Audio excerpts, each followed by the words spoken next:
Weewaawo nkulisa nnyo mukomulamu okonkwebaza gwe tukyatambula naye katundu kaffe kakubiri mawulire gano agataliiko nfuufu. Ekitundu kino tuguddewo n'ekitongole ekya Kcca ekijje enta mu by'okugula Bbaasi ezibadde zireetebwa mu pulojekiti ey'okumalawo akalipagano k'ebidduka mu kibuga Kampala. Binaakulira Kcca Kcca abitegeezezza Ababaka ku kakiiko ka Paalamenti akavunaanyizibwa ku byenfuna eby'eggwanga mu Paalamenti.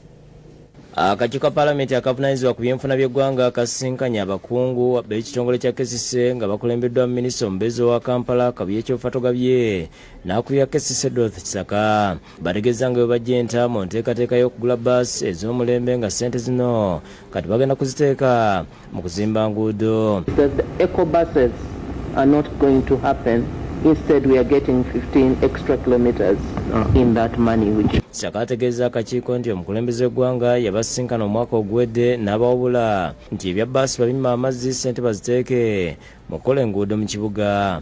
Last year, we were guided by His Excellency the President, and after consultation with the key persons, the key stakeholders, that these eco buses be converted into more kilometers of road.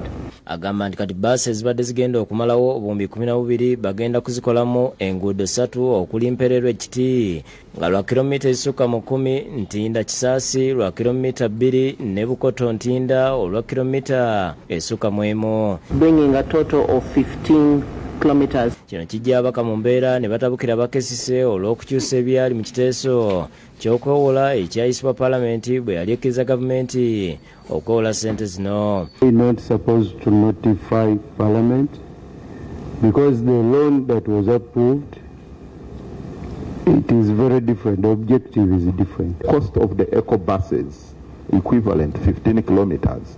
We just want to know. Ababaka bagamba nti omulamwa omukulu ogw'okwewola ssente zino kwali kulwanyisa kalipagano k'ebidduka mu Kampala nga Bbaasi zino kyekyali ekinyusi mu pulojekiti era nti okukyusa mu nteekateeka lyandibe kkobaana okubuzaawo ensimbi ezimu. Abandoninga Bbaasi neteeka ssente mu bintu ebirala ekyo kiragira ddala obukujjukujju bwa institution bweyina.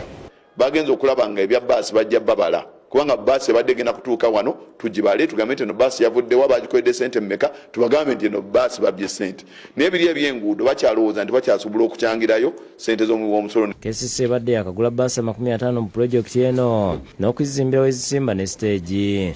So tetusobola kikkiriza era tekijja kukola, so tubasabye bagende baleete ebiwandiiko ebipya batubuulire ekituufu.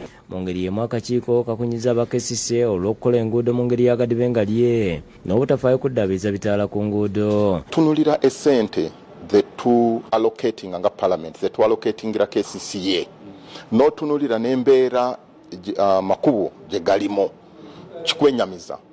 Twagala kufuna value for money. Akakiiko era kawuniikiridde okukizuula nti mu pulojekiti y'enguudo endala emanyiddwa nga Kcca yafiira obukadde bwa $17 mu kukyusa ensimbi okuva mu SDR eza World Bank okudda mu dola za Amerika.